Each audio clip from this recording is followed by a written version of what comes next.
Chers élèves, chères familles, chers enseignants et chers personnels des lycées français du monde.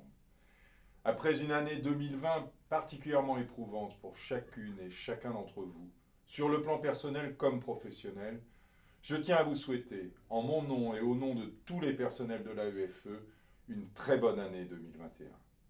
Ce moment rituel où nous échangeons tous, de par le monde, des vœux de bonne santé, de bonheur avec notre famille, avec nos amis, prend une intensité particulière cette année. Rarement nous aurons autant souhaité tourner la page d'une année difficile, parfois dramatique pour certains d'entre nous, pour regarder l'année qui s'ouvre avec espoir. Nous le savons, la pandémie qui frappe le monde est encore virulente et il faudra encore de longs mois avant que nos vies retrouvent un cours plus serein. Nos pays, nos sociétés, nos économies vont devoir encore lutter et s'adapter pour résister aux conséquences de la crise sanitaire. Les établissements du réseau de l'enseignement français à l'étranger et les communautés scolaires devront également continuer de faire face. Mais nous savons aussi maintenant que cette crise va connaître un terme en 2021, grâce au formidable espoir né de la découverte en moins d'un an des vaccins qui nous permettront dans quelques mois de reprendre une vie plus normale.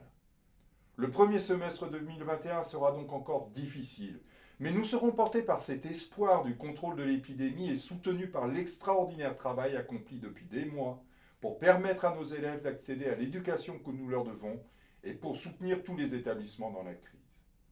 Nous devons avoir plus que jamais conscience de cette force qui nous permet de regarder l'avenir avec confiance. Notre force, c'est d'abord notre engagement collectif pour réaliser notre mission pédagogique à l'égard de tous nos élèves. Dès janvier 2020, partout, les équipes de direction et les comités de gestion se sont mobilisés avec les enseignants qui ont fait preuve d'un dévouement remarquable pour relever les défis inédits posés par l'irruption de la crise sanitaire. L'agence s'est totalement mobilisée dès le premier jour pour être à leur côté.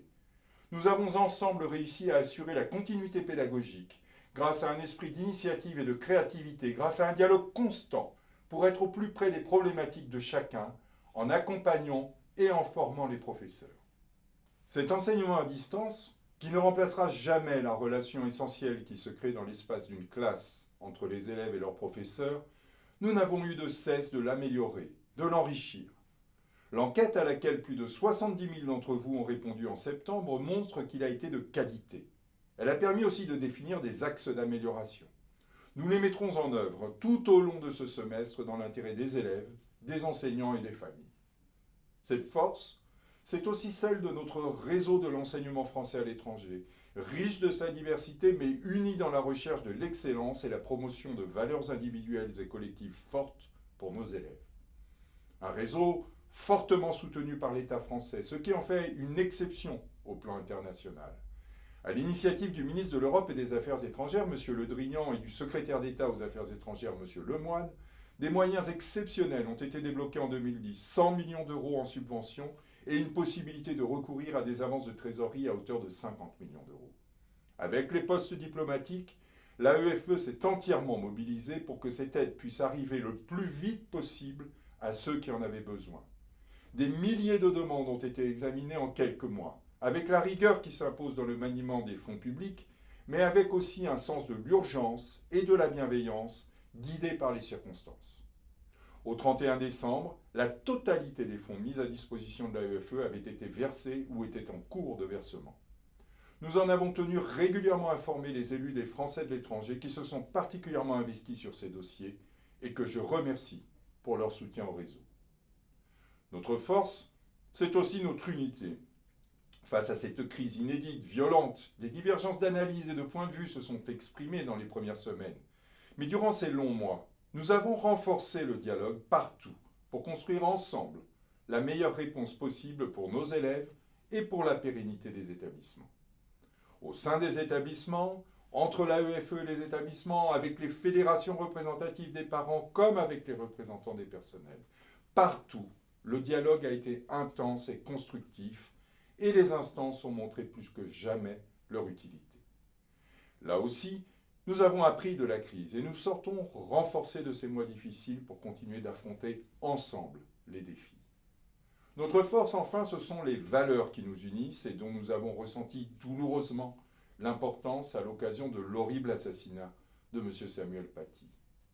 Je suis heureux que la 4e semaine des lycées français du monde, qui s'est tenue début décembre, nous ait permis de montrer la vitalité de ces valeurs dans tous nos établissements. L'esprit critique, le fondement de notre enseignement, le respect des autres, de leur liberté d'être et de penser qui anime nos échanges, l'égalité, à commencer par l'égalité entre les filles et les garçons, les femmes et les hommes, qui sera l'un des fils conducteurs de l'année à venir avec la mise en œuvre du plan d'action égalité de l'AEFE. Et puis la responsabilité et le sens de l'engagement, qui s'expriment notamment par les nombreuses actions de solidarité développées dans les écoles du réseau. Permettez-moi ici de saluer la mobilisation exceptionnelle du réseau en dépit de la pandémie dans l'opération Incartable pour le Liban que nous avons portée avec la MLF, Solidarité laïque et l'Association des anciens élèves à l'LFM. Un magnifique exemple de solidarité à l'égard d'enfants d'un pays durement touché par la crise. Chers amis, la situation demeure fragile et dans les prochains mois, nous allons d'abord continuer d'être particulièrement attentifs aux besoins des familles, des enseignants et des établissements pour affronter la crise. L'AEFE sera à vos côtés pour trouver les solutions aux difficultés qui vont encore se poser malheureusement. Nous avons su nous adapter. Nous sommes aujourd'hui plus forts individuellement et collectivement et nous savons que nous surmonterons ces difficultés. L'enseignement a été efficace et de qualité. Le baccalauréat et le DNB ont pu être organisés dans les meilleures conditions possibles grâce au travail de coordination important conduit par l'AEFE avec les académies du ministère de l'Éducation nationale.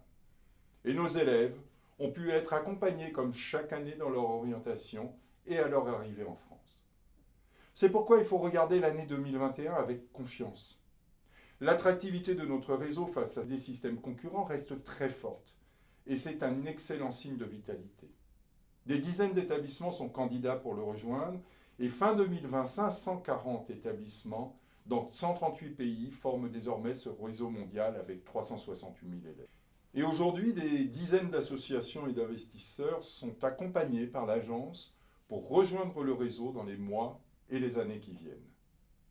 Ces investisseurs, ces établissements veulent nous rejoindre car ils sont convaincus de nos atouts et de nos forces.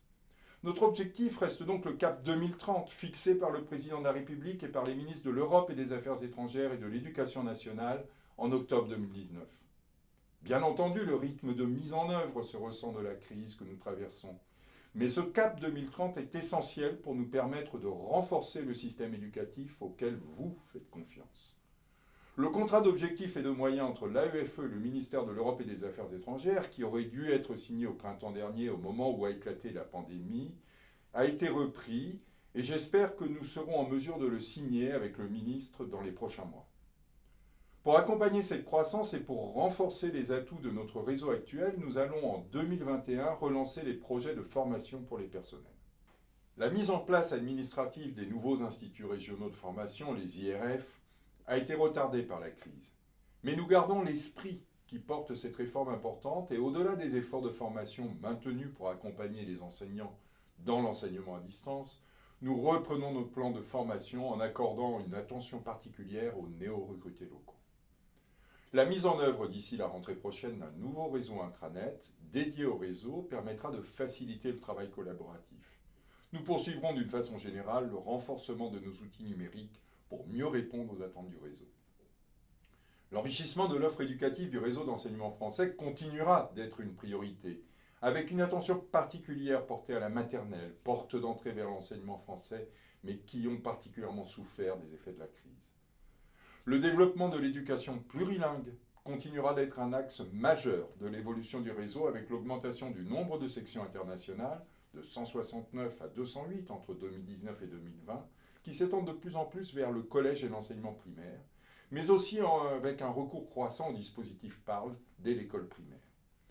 Nous allons poursuivre par ailleurs les travaux engagés dans le cadre de l'Observatoire des besoins éducatifs particuliers pour continuer de construire la politique d'inclusion que notre réseau se doit de mettre en œuvre partout pour permettre à tous les enfants de bénéficier de l'enseignement français. C'est une tâche complexe, mais enthousiasmante, portée par un engagement extraordinaire des familles et des enseignants. S'agissant du nouveau baccalauréat, la qualité du dialogue entretenu avec les responsables du ministère de l'Éducation nationale, qui ont bien intégré les spécificités de l'enseignement français à l'étranger, doit nous permettre d'adapter son organisation pour que nos élèves le passent dans les meilleures conditions. plus que jamais, dans le contexte de cette année si particulière, la sécurité demeurera une priorité absolue. La loi de finances 2021 a prévu une subvention complémentaire de 9 millions d'euros pour l'agence qui lui permettra d'aider les établissements qui en ont encore besoin. Mais au-delà, dans le cadre d'un plan d'action de l'agence qui va bien au-delà des seuls investissements dans les protections physiques, nous accentuerons les formations des personnels et des élèves pour développer une véritable culture de la sécurité dans les établissements. À cet égard, le développement des formations premiers secours pour nos élèves et nos personnels, avec maintenant 162 formateurs en poste dans le réseau et 25 établissements certifiés, y contribue fortement, favorisant la résilience de nos établissements et la construction d'une culture partagée de la prévention. Enfin, nous vous donnons rendez-vous autour de plusieurs projets fédérateurs adaptés à la situation sanitaire. Ils sont particulièrement importants pour faire vivre notre réseau. Malheureusement, les échanges de lycéens dans le cadre du programme ADN, qui avait connu un élan remarquable avant que la pandémie ne nous oblige à le stopper, ne pourra pas reprendre immédiatement. Mais nous lançons cette année ADN Carbone Zéro, qui va permettre à des classes de 3e dans des lycées du monde entier de construire des projets communs. Ambassadeurs en herbe est déjà lancé avec une édition 2021 qui mettra les valeurs de la citoyenneté, de l'égalité et de la solidarité au cœur des joutes oratoires, organisées dans un premier temps à distance. À la fin de ce mois de janvier, nous organiserons le premier salon virtuel de l'orientation Agora Monde AEFE en partenariat avec Studirama. Et au printemps, la 10e édition des Jeux internationaux de la jeunesse prendra une forme inédite, les JIGE à travers le monde avec des épreuves et des défis sportifs, culturels et d'e-sport à distance. L'Orchestre des lycées français du monde continuera de travailler à distance en espérant que l'évolution positive des conditions sanitaires nous permette de le réunir à l'automne. Et nous organiserons un temps fort pour nos talentueux boursiers Excellence Majeure 2020. Chers toutes et tous, l'AEFE est d'abord au service de l'enseignement français homologué. Mais nous n'oublions pas non plus nos autres responsabilités, notamment à l'égard du réseau des associations Flammes, à l'égard duquel nous avons renforcé notre soutien en 2020. Nous continuerons en 2021 le renforcement de notre coopération pour permettre à ce réseau complémentaire de notre action d'apporter aux enfants français qui n'accèdent pas à nos établissements la maîtrise de la langue et l'accès à notre culture. Avec les postes diplomatiques, nous continuerons d'encourager le développement des relations entre les établissements homologués et les établissements labellisés Label France Éducation pour favoriser partout le développement d'un espace francophone de la jeunesse. Mesdames et messieurs, chers élèves, votre confiance et votre engagement sont les meilleurs atouts de notre réseau. Je vous remercie toutes et tous encore une fois pour votre mobilisation exceptionnelle.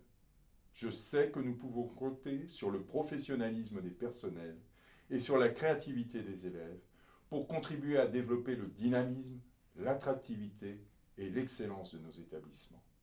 Alors oui, je vous souhaite une très bonne année 2021, en nous souhaitant à tous de pouvoir nous retrouver à nouveau. Comptez sur notre écoute et notre engagement à vos côtés.